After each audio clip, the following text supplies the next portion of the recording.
Hello everyone, this is the pre-market report video for today 11th December 2023 for the Indian stock market in terms of Nifty and Bank Nifty. First, let's have a quick recap of what happened in both Indian and US market on Friday. Early morning at 10 a.m., RBI kept the interest rate unchanged for the fifth time, and then at 12 p.m., RBI governor had his press conference. On the last pre-market video, we discussed about his October meeting, that how he was very hawkish regarding the bank's personal loan growth, and also he requested the Indian banks to keep the higher capital aside for all unsecured loans such as credit card and personal loan, etc. Which indeed on that day on October month, it affected very negatively and turned the Bank Nifty completely opposite. So most of us were expecting the similar kind of hawkish statement from him.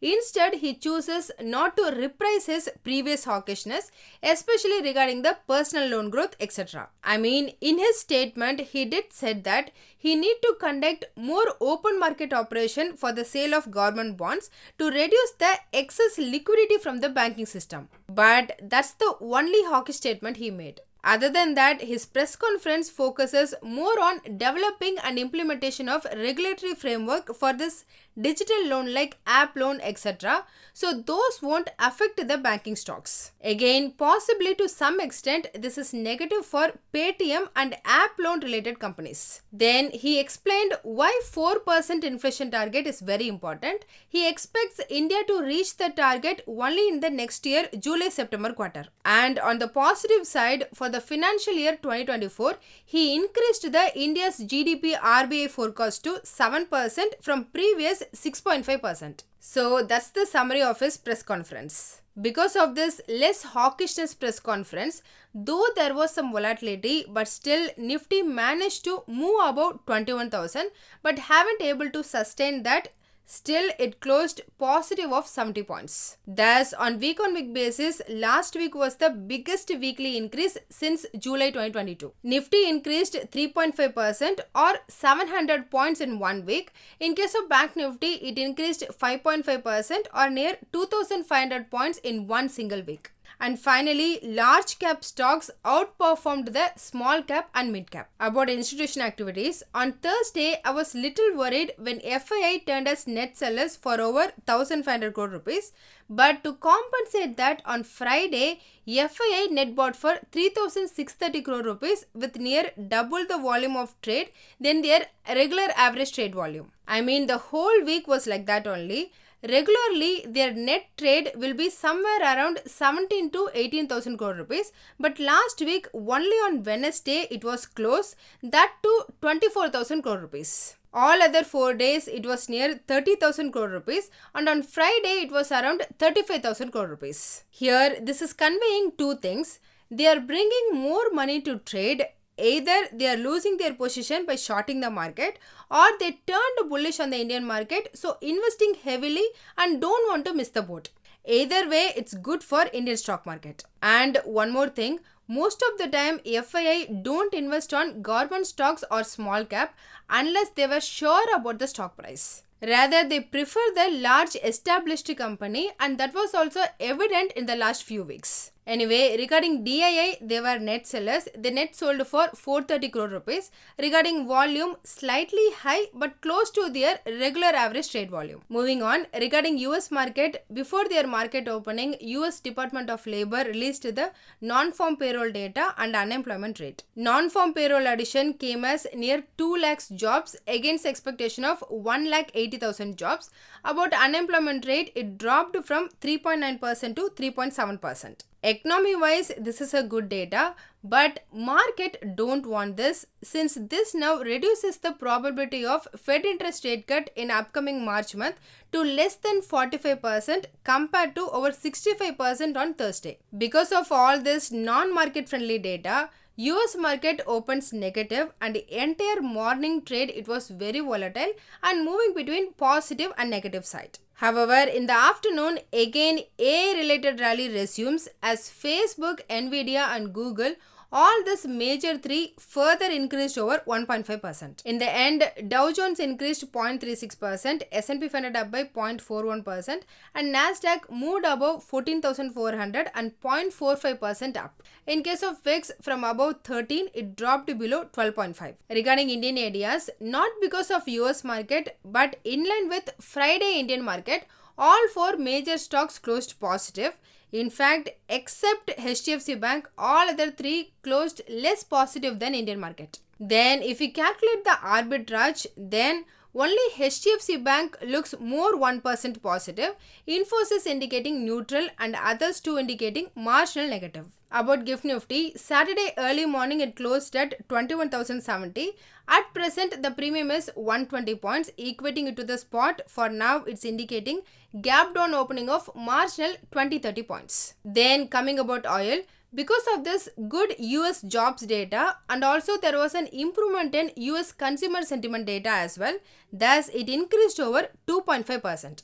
At the time of this video, Brent crude closed at around $71 per barrel and WTI crude is trading just below $75.5 per barrel. So those were the regular stuff that we always discuss for Monday. But during this last weekend and this week, in addition, COP28 is happening and scheduled in Dubai. I mean, already on Saturday, at least 80 countries including US, EU and many climate vulnerable countries are demanding that COP28 deal should clearly call for an eventual end for fossil fuels like diesel, petrol, etc. usage. This made Saudi Arabia, Russia and other OPEC Plus countries furious and they insisted that the conference should focus only on reducing the climate pollution and not on targeting the fossil fuel usage. And again, US and Europe called for the global carbon penalty price, which obviously India and some countries said that they won't accept those. Anyway, today COP28 presidency is expected to release a new draft that would be a hope for final deal from the summit. So it's better to keep an eye out there, especially those who trade in commodity. Anyway, moving on. Then during the weekend, China released their consumer inflation for November month. Here, please note, not month-on-month basis, but on year-on-year basis, China had a deflation of 0.5% in November month. Here, we can take this in two ways. There is a deflation in China, so possibly more stimulus package from government and expects more Chinese interest rate cut, which will be positive for Indian metal stocks. And in the negative stance, there was no demand. Let's see how our market will take this. In addition, there are two very important market defining macros scheduled this week. One, tomorrow night US inflation data. Second, on Wednesday, FOMC meeting regarding US interest rate. So we can expect some cautiousness. As a summary, US market closed positive, especially tech stocks, but Indian areas except HDFC Bank was not showing any positive sign and GIFT Nifty is indicating a gap down opening of 20-30 points. Here, given the two very important global events, the more probable scenario for the market is to consolidate. Let's see. About the things to look out, there is not much that I'm aware of before and during our market hours, but in the night for US, 10-year note auction is scheduled to take place. That is very important. Since in the last 2 months, it increased to over 2-decade high value. So if it drops, generally it's positive. But again, let's see. As I said, there are two important defining macros on both Tuesday and Wednesday. Coming to technical, as we discussed earlier, last Friday Nifty opened 30 points gap up and climbed over 21,000, which was an intraday record high level. Then it witnessed some profit booking and settled around 70 points up but below 21,000. Thus, on the daily chart, it formed a bullish candlestick pattern with small upper and long lower shadow, which resembles high wave kind of pattern, indicating high volatility but still a range bound action with immediate support around 20,850 area. Normally, such high wave candle formation at the swing high more often act as a top reversal post confirmation. But having formed this pattern in the middle of range bound and considering the positive bias and momentum indicators on daily, weekly and monthly chart, we can say the high wave candle negative pattern implication could be less. So as long as Nifty holds the 20,900 to 20,800 area as a support, another leg of run up is likely.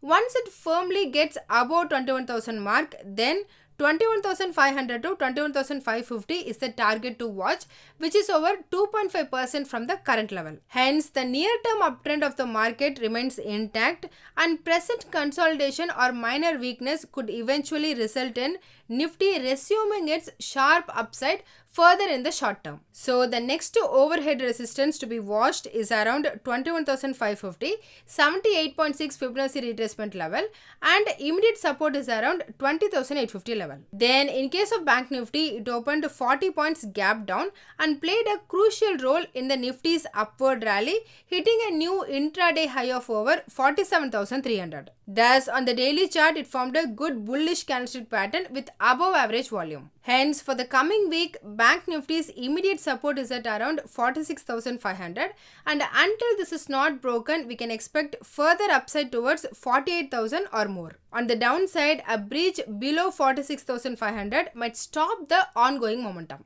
Moving on, regarding weekly options front, the maximum call option open interest was at 21,000 strike, followed by 21,500 with meaningful new call option writing at 21,000 strike and then at 22,000. Thus, the options data indicating 21,000 is the immediate resistance. Whereas on the put side, the maximum open interest was at 20,900 strike, then followed by 20,000 with meaningful new put option writing at 20,300 strike and then 20,900, which shows the wide support range is around 20,900 to 20,500. So that's all in this video. Hope you all got some useful information.